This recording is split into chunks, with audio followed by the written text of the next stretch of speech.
नमस्कार विद्यार्थी मित्रांनो, मी विक्रम गावडे स्वागत करतो तुमचं युनियन एज्युकेशन युट्यूब चॅनल मध्ये. तर विद्यार्थी मित्रांनो, आज आपण डिस्कस करणार आहोत last day master tips for CET examination.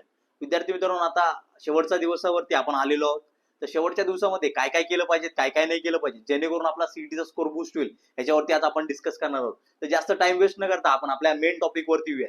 तर विद्यार्थी मित्रांनो, सगळ्यात पहिला पॉईंट असेल की आपल्याला काय नाही केलं पाहिजे. तर विद्यार्थी मित्रांनो, एक लक्षात घ्या, सीईटी एक्झामला जायच्या आधी आपल्याला कुठल्याही प्रकारचे जे नवीन टॉपिक्स आहेत, जे आपल्याला येत नाहीत किंवा जे आपण ऑलरेडी हात लावलेले नाही किंवा बघितलेला नाहीये, असा कुठलाही टॉपिक आपल्याला परत रिवाइज करायचा नाही किंवा बघायचा नाही. बघा, जर तुम्ही जे टॉपिक रिवाइज केले असतील तेवढेच करणं गरजेचं आहे. जेव्हा तुम्ही नवीन टॉपिक रिवाइज करायला जाणार आहात, तेव्हा तुम्ही ऑलरेडी टेन्शन मध्ये असणार आहे, थोडं प्रेशर मध्ये असणार आहे. तर जेव्हा तुम्ही वेगळा टॉपिक बघायला जाईल, तेव्हा नक्कीच जो पण तुमचा ऑलरेडी येत असलेला पार्ट आहे तो ब्लँक होण्याची शक्यता आहे. बघा, त्याच्यामुळे फिजिक्स असेल, केमिस्ट्री असेल, मॅथ्स असेल, त्याच्यामध्ये नवीन टॉपिक्स कृपया करून अवॉइड करा की आपण ट्राय आउट करू शकतो.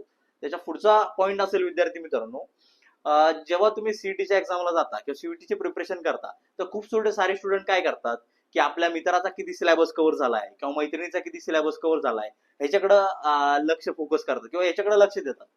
तर ह्याच्यामुळे होतं काय विद्यार्थी मित्रांनो, जर एखाद तुमच्या मित्राचा किंवा मैत्रिणीचा बऱ्यापैकी चांगला अभ्यास किंवा खूप जास्त अभ्यास झाला असेल किंवा तुमच्यापेक्षा जास्त अभ्यास झाला असेल, तर त्या कंडिशन मध्ये तुमच्यावर प्रेशर येतं की अरे बाबा, आपल्या मित्राचा तर खूप जास्त अभ्यास झालाय, आपला काहीच झालेला नाहीये किंवा आपला खूप कमी प्रमाणात झालाय, तर आता आपलं कसं होईल. तर विद्यार्थी मित्रांनो, एक लक्षात घ्या, सीईटी हा प्युअरली हार्डवर्क आणि कन्सिस्टन्सीचा गेम आहे. त्याच्यामुळं तुम्ही जेवढा अभ्यास केलाय त्याच्यावरती स्टिक राहणं खूप गरजेचं आहे.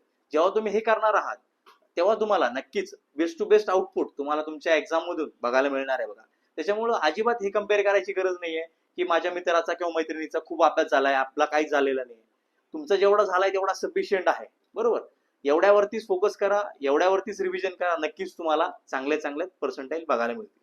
तर आता पुढचा पॉईंट असणार आहे की आपल्याला जे हार्ड क्वेश्चन आहे तर ते सॉल्व्ह करायपासून अवॉइड करायचे. बघा, तर विद्यार्थी मित्रांनो, असं का, जेव्हा तुम्ही एखाद्या अनटच सिलेबस मधून किंवा अनटच टॉपिक मधून एखादा हार्ड क्वेश्चन सॉल्व्ह करणार आहात, तेव्हा गडबड काय होणार आहे, जर तुम्हाला तो क्वेश्चन सॉल्व्ह झाला नाही, तर तुम्हाला जे क्वेश्चन येतात त्या क्वेश्चन वरती प्रेशर येणार आहे की आपल्याला आपली मेंटॅलिटी चेंज होऊ शकते. त्याच्यामुळे विद्यार्थी मित्रांनो, आता सध्याच्या कंडिशन मध्ये एकच काम करायचंय, तुम्हाला जो सिलेबस येतोय, तुम्हाला जे टॉपिक येत आहेत त्याच्यावरचेच क्वेश्चन सॉल्व्ह करायचे. ठीक आहे, एकदमच आउट ऑफ द बॉक्स जाऊन आपल्याला कुठलाही क्वेश्चन सॉल्व्ह करायचा नाही, जेणेकरून आपली मेंटॅलिटी चेंज होईल. ठीक आहे, आता हे तर झालं आपल्याला काय काय करू नये या बाबतीत. तर विद्यार्थी मित्रांनो, आता आपण येऊयात की सीईटीच्या एक्झाम मध्ये आपल्याला काय काय गोष्टी करायच्या आहेत की जेणेकरून आपल्याला best to best score achieve करता येईल आणि बेस्ट टू बेस्ट कॉलेजमध्ये जाता येईल. तर विद्यार्थी मित्रांनो, एक लक्षात घ्या, आताच्या सिच्युएशन मध्ये खूप साऱ्या स्टुडंट्स आहे, डीएम्सनी किंवा मेसेजेस आहेत की आपल्याला आता किती मार्क आणणं गरजेचं आहे, की तेवढे मार्क यायला आपल्याला काय काय करणं गरजेचं आहे. तर विद्यार्थी मित्रांनो, आता एकच गोष्ट करा, तुम्ही बेस्ट टू बेस्ट अभ्यास करा, बेस्ट टू बेस्ट एक्झाम द्या, जेणेकरून तुम्हाला चांगल्या चांगल्या प्रकारे स्कोर अचीव्ह करता येईल. आणि विद्यार्थी मित्रांनो, आता घाबरायची काहीच गरज नाही. तुम्हाला जो काही स्कोर येईल त्या स्कोरवरती बेस्ट टू बेस्ट कॉलेजमध्ये नेण्यासाठी युनियन एज्युकेशनची टीम नक्कीच तुमच्या हेल्पसाठी असणार आहे.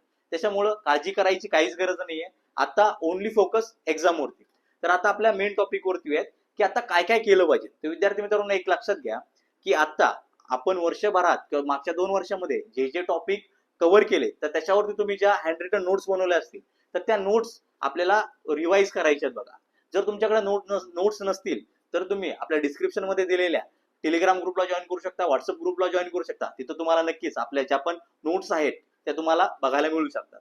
तर ह्या नोट्स आपल्याला काय रिवाइज करायच्या आहेत. तर विद्यार्थी मित्रांनो, आता आपण पूर्ण सिलेबस तर कव्हर करू शकत नाही, बट शॉर्ट नोटच्या मार्फत आपण सगळा जो सिलेबस आहे तो ओव्हरलुक करू शकतो. त्याच्यामुळे आपल्याला मेन फोकस हा आपल्या शॉर्ट नोट्स वरती ठेवायचा. बघा, त्याच्यानंतरचा पॉईंट असेल, ज्या पण माइंड मॅप्स असतात किंवा फॉर्म्युला शीट्स असतात, तर ह्याच्यावरती आपल्याला मेन फोकस करायचा आहे.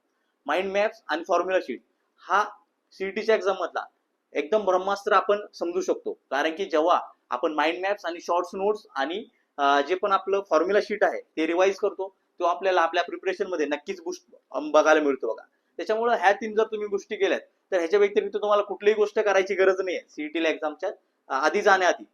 त्याच्यामुळे ह्या गोष्टीवरती फोकस ठेवा. जसं मी मगाशी म्हटलं होतं, आपल्या टेलिग्राम असेल, व्हॉट्सअपवर असेल, ह्या सगळ्या मटेरियल अवेलेबल आहे, तुम्ही जॉईन करून ते नक्कीच चेकआउट करू शकता.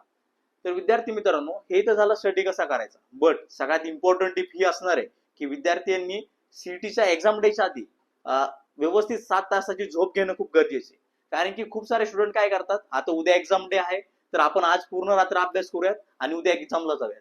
तर विद्यार्थी मित्रांनो, ह्यांनी काय होतं, खूप सारे स्टुडंट असे असतात की पेपरला गेलेत, मध्येच त्यांना चक्कर येते, मध्येच त्यांना एन्झायटी अटॅक येतोय. तर ह्या साऱ्या गोष्टी एक्झाम डेच्या दिवशी येतात. तर हे कशामुळं?